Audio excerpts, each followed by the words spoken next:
Hello friends, welcome to my YouTube channel. Friends, आज कुछ important question solve कर रहे थे पीसीएस और आपका DSSB केवीएस के रिगार्डिंग जो कुछ इंपॉर्टेंट क्वेश्चंस आते हैं, तो उससे रिलेटेड दोस्तों करंट अफेयर, जीएस और हिस्ट्री से कॉम्बिनेटेड क्वेश्चन हैं, वो मैं सॉल्व कर रहा हूँ। आप वीडियो पॉज करके इनको नोट बना सकते हो, ठीक है, और इसको रिवाइज करते रहोगे तो आपकी प्रिपरेशन अच्छी हो जाएगी। तो दोस्तों क्वेश्चन की बात करते हैं, चलते हैं। क्वेश्चन है भारत के संविधान के अनुच्छेद 39। भारत के संविधान के अनुच्छेद 39 दोस्तों, अनुच्छेद 39 जो आपका है वो राज्य के नीति निदेशक तत्व के से रिलेटेड है। दोस्तों, राज्य के नीति निदेशक तत्व का मतलब होता है directive principles of state policy, DPSP, ठीक है। ये बहुत ही इंपॉर्टेंट होता है। मीन्स दोस्तों, इसी से राज्य और जो केंद्र है आपस में एक दूसरे से रिलेटेड होता है, को रिलेट करता है, ठीक है। तो दोस्तों अनुच्छेद 39 जो कि राज्य के नीति निदेशक तत्व हैं से संबंधित कथनों पर विचार कीजिए। तो दोस्तों ये क्वेश्चन है, राज्य अपनी नीति की विशेषता या इस प्रकार संचालन करेगा कि सुनिश्चित रूप से वह कौन सा है। तो दोस्तों आपका कथन दे रखे हैं। तो पहला कथन है बेरोजगारी की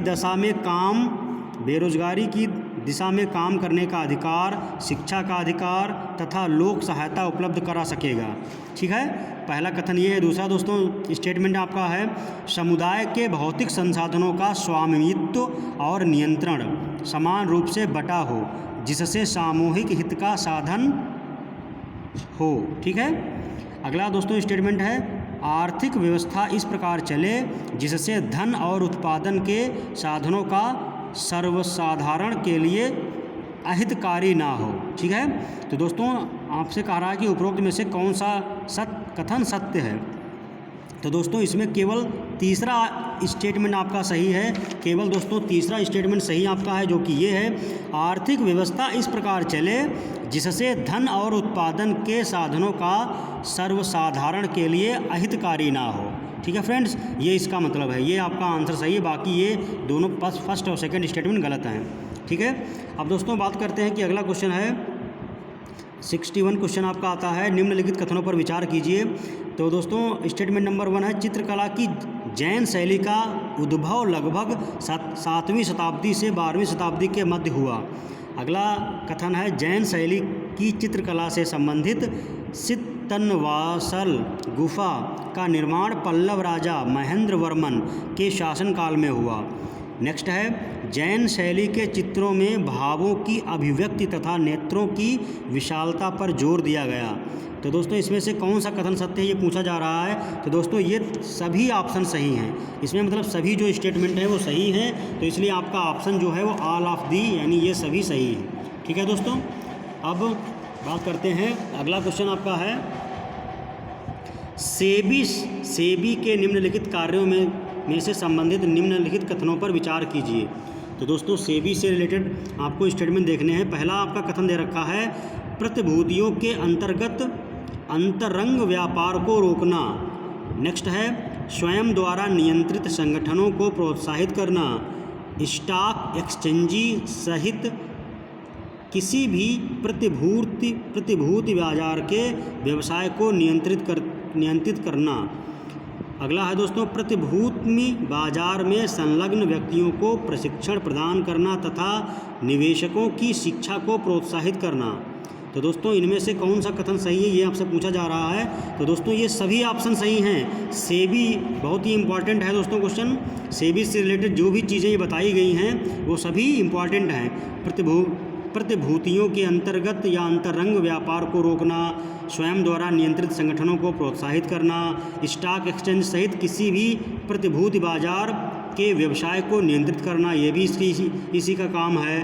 प्रतिभूति बाजार में संलग्न व्यक्तियों को प्रशिक्षण प्रदान करना तथा निवेशकों की शिक्षा को प्रोत्साहित करना, ये भी सेबी का ही काम है, ठीक है फ्रेंड्स। तो सेबी बहुत इंपॉर्टेंट है, इसमें सभी स्टेटमेंट सही थे। अगला दोस्तों क्वेश्चन है किसी पेट्रोल पंप पर पेट्रोल से लगने वाली आग को बुझाने के लिए जल का प्रयोग नहीं किया जा सकता क्योंकि। दोस्तों आपके कथन दे रखे, इसमें से क्या सही कथन है वो आपको बताना है। जल पेट्रोल से हल्का होता है, जल पेट्रोल से क्रिया करता है, जल एक अच्छा विलायक है, जल का घनत्व 4 डिग्री पर उच्चतम होता है, उपरोक्त में से कौन सा कथन सही है? तो दोस्तों इसमें कथन आपके सेकेंड, थर्ड और फोर्थ यानी 2, 3 और 4 सही हैं। दोस्तों दूसरा, तीसरा और चौथा सही है, मतलब जल पेट्रोल से हल्का होता है, ये बात गलत है। ठीक है, जल पेट्रोल से क्रिया करता है, ये भी बात सही है। जल एक अच्छा विलायक है, ये भी बात सही है।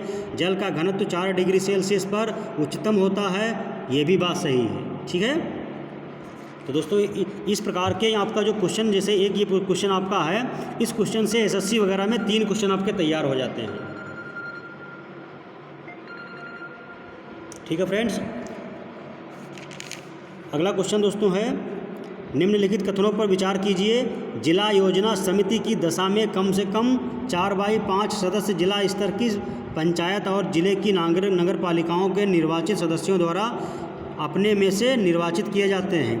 तो दोस्तों इसमें जो कथन दे रखे हैं वो आपको बताने कौन सही है। महानगर योजना समिति की दशा में समिति के कम से कम 2/3 सदस्य नगरपालिका के सदस्य और नगरपालिका के क्षेत्र में पंचायत के अध्यक्षों द्वारा अपनों में से निर्वाचित किए जाते हैं। निम्नलिखित में से ऑप्शन कौन सही है? तो दोस्तों 2 मैंने बताया, 2 में से कौन सा सही है? तो इसमें आपका कथन सही है, दोनों कथन दोस्तों सही हैं, पहला और दूसरा दोनों कथन सही हैं।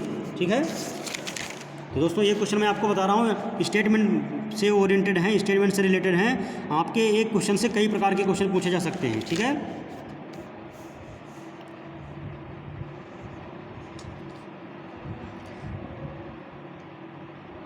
अगला दोस्तों क्वेश्चन इंपॉर्टेंट आपका क्वेश्चन है, ये है, निम्नलिखित कथनों पर विचार कीजिए। संविधान के प्रारंभ में, पहला दोस्तों आपका कथन है, संविधान के प्रारंभ में कुल 27 राज्य थे। दोस्तों याद रखना, स्टेटमेंट आपका कह रहा है कि संविधान के प्रारंभ में कुल 27 राज्य थे जो का, खा, गा प्रवर्गों में बटे थे। ठीक है, तो दोस्तों इसका मतलब है कि जब संविधान बना था तो प्रारंभ में दोस्तों 27 राज्य थे जो कि पार्ट ए, बी, सी या आप कह सकते हो का, खा, गा प्रवर्गों में बटे थे। ठीक है, अगला दोस्तों कथन है, स्वतंत्रता के समय केवल 3 देशी रियासत हैदराबाद, जूनागढ़ और कश्मीर भारतीय संघ में सम्मिलित नहीं हुए थे। तो दोस्तों अगला ये स्टेटमेंट आपका कथन है। अगला दोस्तों थर्ड है, फजल अली आयोग की अनुशंसा पर भारत सरकार ने राज्यों को पुनर्गठित करके 16 राज्य तथा 4 केंद्र शासित प्रदेशों की स्थापना की। तो दोस्तों अब आपसे पूछा जा रहा है उपरोक्त में से कौन से कथन सही हैं? तो दोस्तों आपका कथन 1 और 2 सही है। ठीक है, मतलब पहला इस कथन और दूसरा कथन सही है। दोस्तों फजल अली आयोग की अनुशंसा पर ये वाला स्टेटमेंट गलत है। ठीक है फ्रेंड्स, अगला दोस्तों क्वेश्चन है, बौद्ध दर्शन से संकलन थेरी गाथा से संबंधित कथनों को आकलन के आधार पर असत्य कथन का चयन कीजिए।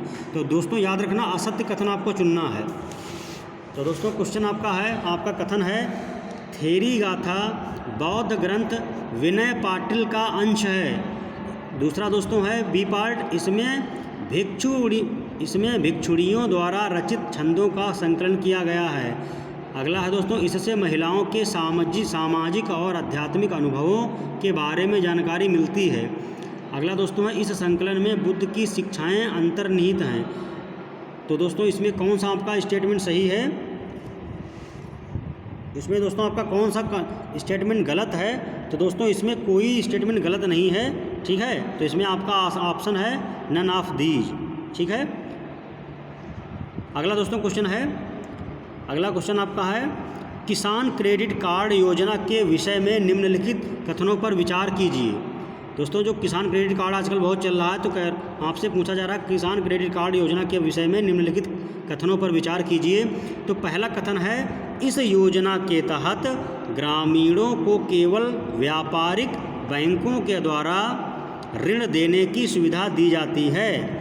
दूसरा दोस्तों कथन है, इस स्कीम की व्यवस्था नाबार्ड के द्वारा की जाती है।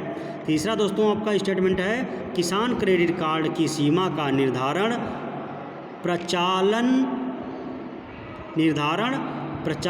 प्रचालनात्मक जोत, फसल पैटर्न तथा वित्त के आकार के आधार पर होगा।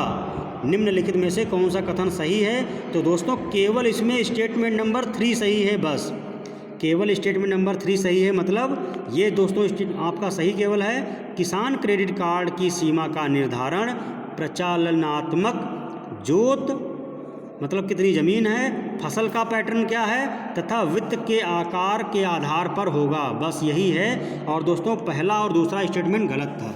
ठीक है, अब दोस्तों बात करते हैं अगला क्वेश्चन की, राष्ट्रीय आय एवं प्रति व्यक्ति आय के आंकड़े चालू एवं स्थिर कीमतों पर एकत्र किए जाते हैं, परंतु चालू कीमतों पर राष्ट्रीय आय संबंधी आंकड़े अर्थव्यवस्था के विकास का सही चित्र प्रस्तुत नहीं करते।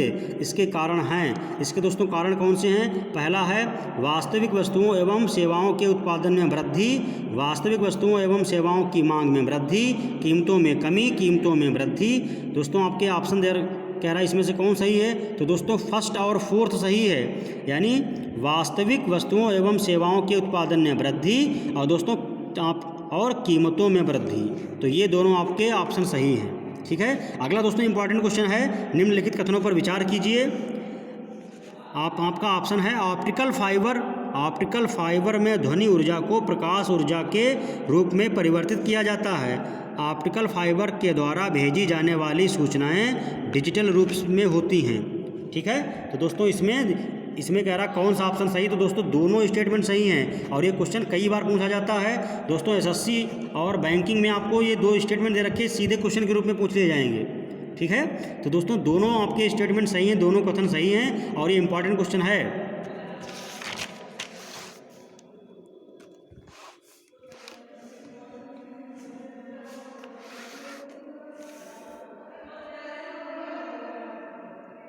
अगला दोस्तों क्वेश्चन है, भारत में 4 उपभोक्ता मूल्य सूचकांक सीपीआई प्रचलन में हैं, नीचे दिए गए सूचकांकों में से कौन से उसमें शामिल हैं? तो दोस्तों आपका स्टेटमेंट है,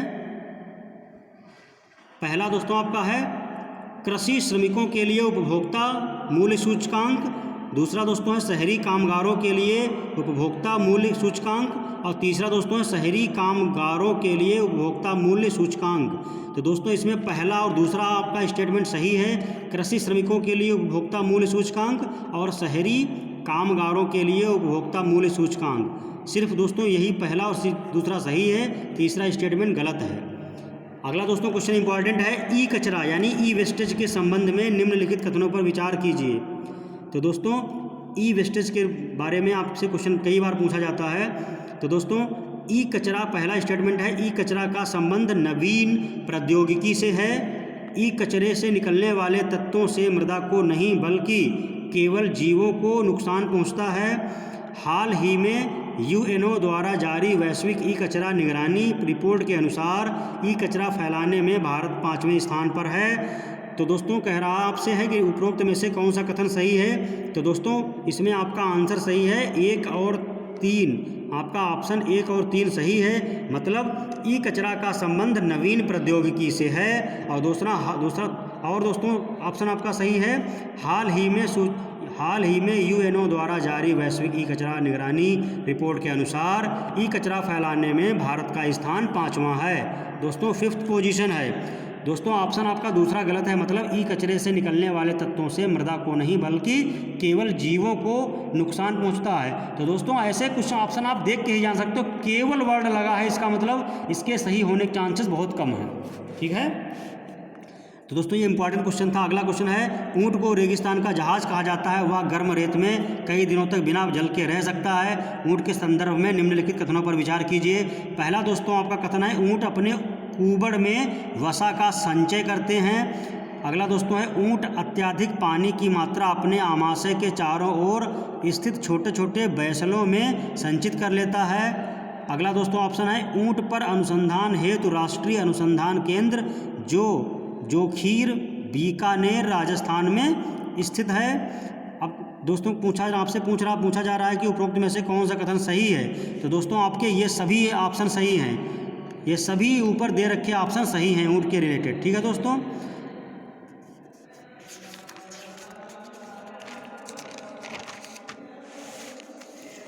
अगला दोस्तों क्वेश्चन है, निम्नलिखित कथनों पर विचार कीजिए।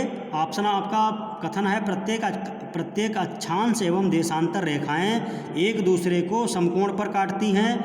दूसरा दोस्तों स्टेटमेंट है प्रत्येक अक्षांश रेखाएं एक दूसरे के समानांतर होती हैं जबकि देशांतर रेखाएं ध्रुवों पर मिलती हैं। तीसरा दोस्तों आपका कथन है प्रधान मध्याह्न रेखा के दोनों ओर में एक दिन का अंतर होता है। निम्नलिखित में से कथन सही कौन सा है? तो दोस्तों आपका कथन फर्स्ट और सेकंड सही है। कथन फर्स्ट और सेकंड सही है। दूसरा दोस्तों तीसरा आपका कथन गलत है। मतलब प्रधान मध्याह्न रेखा के दोनों ओर में एक दिन का अंतर होता है, ये बात गलत है। ठीक है। अगला दोस्तों क्वेश्चन है महान हिमालय या हिमाद्रि के बारे में निम्नलिखित कथनों पर विचार कीजिए। महान हिमालय का अभ्यंतर आर्कियन शैलों से बना हुआ है। पश्चिम बंगाल के कालिम्पोंग को तिब्बत की राजधानी ल्हासा से जोड़ने वाली सड़क महान हिमालय से गुजरती है। महान हिमालय सम्मिलित पर्वत श्रेणी है जिसके दक्षिण की ओर बहुत कम पर्वत स्कंध हैं। उपरोक्त में से कौन सा कथन सत्य है? तो दोस्तों ऑप्शन फर्स्ट और सेकंड सही है। फर्स्ट सेकंड सही है और तीसरा दोस्तों गलत है। तीसरा महान हिमालय सम्मिलित पर्वत श्रेणी है जिसके दक्षिण की ओर बहुत कम पर्वत से स्कंध हैं, ये बात गलत है। ठीक है फ्रेंड्स। नेक्स्ट दोस्तों क्वेश्चन आपका है निम्नलिखित कथनों पर विचार कीजिए। फर्स्ट कथन है आपका पहला कथन पूर्वी घाट पर्वत श्रृंखलाओं में विषमांगी संगठन वाली विच्छिन्न पहाड़ियाँ सम्मिलित हैं। दोस्तों नेक्स्ट है आपका विद्य श्रेणी अविष्ट पर्वत है जिसकी रचना प्री कैम्ब्रियन काल से संबंधित है। अगला दोस्तों है तीसरा सतपुड़ा श्रेणी नर्मदा एवं तापी नदी की घाटियों के मध्य विस्तृत है। उपरोक्त में से कौन सा कथन सही है? तो दोस्तों इसमें पहला और तीसरा कथन सही है। मतलब पहला और तीसरा कथन सही है। दोस्तों ये ऑप्शन गलत है। विंध्य श्रेणी अवशिष्ट पर्वत है जिसकी रचना प्री कैम्ब्रियन काल से संबंधित है, ये ऑप्शन गलत है। ठीक है। अगला दोस्तों क्वेश्चन है भारत में विधिक निर्वाचनों के लिए निम्नलिखित में से कौन सी निर्वाचन प्रणालियाँ स्वीकृत हैं? ठीक है। निर्वाचन के लिए कौन सी प्रणाली स्वीकृत की गई है? तो दोस्तों पहला है वयस्क मताधिकार के आधार पर प्रत्यक्ष निर्वाचन प्रणाली। अगला दोस्तों है एकल संक्रमणीय मत के द्वारा अनुपातिक प्रतिनिधित्व की प्रणाली। तीसरा दोस्तों है अनुपातिक प्रतिनिधित्व की सूची प्रणाली। चौथा दोस्तों है अप्रत्यक्ष निर्वाचन की संचयी मतदान प्रणाली। तो दोस्तों ऑप्शन फर्स्ट और सेकंड सही है। फर्स्ट सेकंड सही है, थर्ड और फोर्थ गलत है। ठीक है फ्रेंड्स। अगला क्वेश्चन है भारत में राष्ट्रपति द्वारा आपातकाल की उद्घोषणा के संबंध में निम्न कथनों पर विचार कीजिए। तो दोस्तों आपातकाल की उद्घोषणा के बने रहने का अनुमोदन करने वाला कोई संकल्प अथवा आपातकाल की उद्घोषणा को अनुमोदित करने वाला कोई संकल्प संसद के दोनों सदनों द्वारा पारित किया जाना आवश्यक है। ये दोस्तों आपका कथन फर्स्ट था। दूसरा दोस्तों कथन है आपातकाल की उद्घोषणा को वापस लेने वाला संकल्प केवल लोकसभा द्वारा सामान्य बहुमत से पारित किया जाना चाहिए। इनमें दोस्तों आपसे पूछा जा रहा है उपरोक्त में से कौन सा कथन सही है? तो दोस्तों ऑप्शन 1 और 2 दोनों सही हैं। दोस्तों दोनों कथन सही हैं। ठीक है।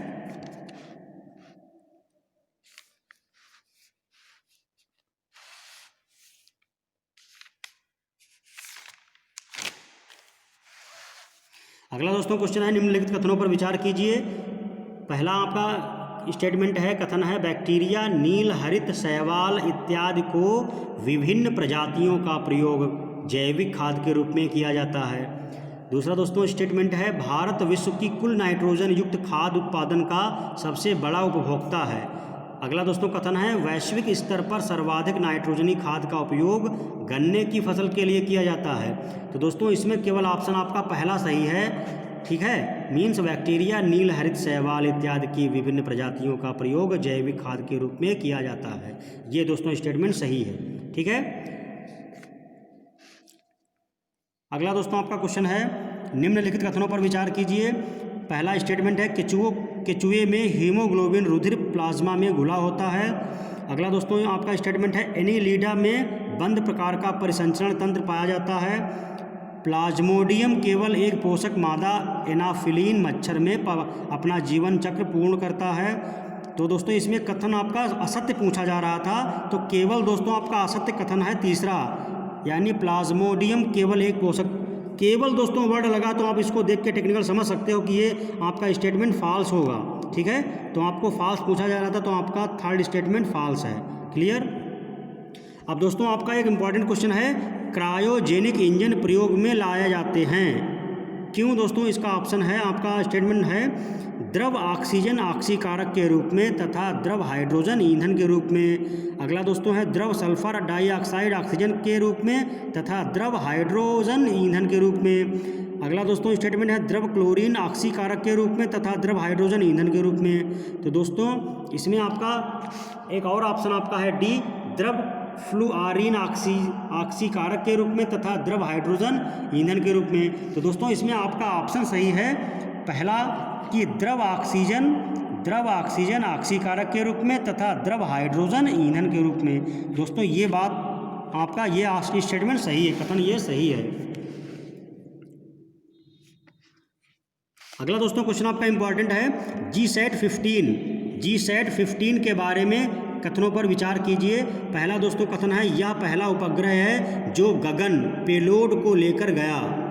दूसरा दोस्तों आपका स्टेटमेंट है, यह उपग्रह देश की डायरेक्ट टू होम यानी DTH एवं ब्रॉडबैंड सेवाओं को बेहतर बनाएगा। तीसरा दोस्तों आपका कथन है, यह पूरे भारतीय उपमहाद्वीप को केवल दूरसंचार सेवाएं उपलब्ध कराएगा लेकिन नेविगेशन सेवाएं नहीं प्रदान करेगा। तो दोस्तों इसमें आपसे पूछा जा रहा था कि सही ऑप्शन कौन सा है, सही ऑप्शन कौन है, तो केवल दूसरा ऑप्शन सही है। क्या कि यह दोस्तों यह उपग्रह देश की डायरेक्ट टू होम यानी DTH एवं ब्रॉडबैंड सेवाओं को बेतार बनाएगा यानी वायरलेस बना देगा। ठीक है फ्रेंड्स, और बाकी की स्टेटमेंट गलत थी। ठीक है, कि ये पहला गगन उपग्रह है ये भी गलत था। ठीक है, और यह भारतीय उपमहाद्वीप में केवल दोस्तों वर्ड, इसका मतलब समझ जाओ कि कहीं ना कहीं स्टेटमेंट गलत है। ठीक है फ्रेंड्स, तो दोस्तों ये कुछ इंपॉर्टेंट क्वेश्चन थे, आशा करता हूँ आपको अच्छे लगे होंगे। अगर वीडियो आपको अच्छा लगा तो वीडियो को लाइक कीजिए, फ्रेंड्स को शेयर कीजिए, ताकि जिनके पास ये रिलायबल कंटेंट नहीं है और कोचिंग सेंटर्स की फैसिलिटी उनके पास नहीं, तो ईजिली उनके पास स्टडी मटेरियल आ जाए और उनको प्रिपरेशन करने में जो परेशानी आ रही है वो दूर हो सके। यही मेरा वीडियो रिकॉर्ड करने का बेसिक ऑब्जेक्टिव है। ठीक है, तो दोस्तों अगर आप नए यूज़र हैं तो वीडियो आप चैनल को सब्सक्राइब कर देना और जो बेल आइकन को प्रेस कर देना, ताकि नए वीडियो जब भी मैं अपलोड करूं आपके पास इमीडिएट उसका एक्नॉलेजमेंट आ जाए, उसकी इन्फॉर्मेशन आ जाए। तो दोस्तों तब तक के लिए मिलते हैं नेक्स्ट टाइम नए वीडियो के साथ। तब तक के लिए थैंक यू।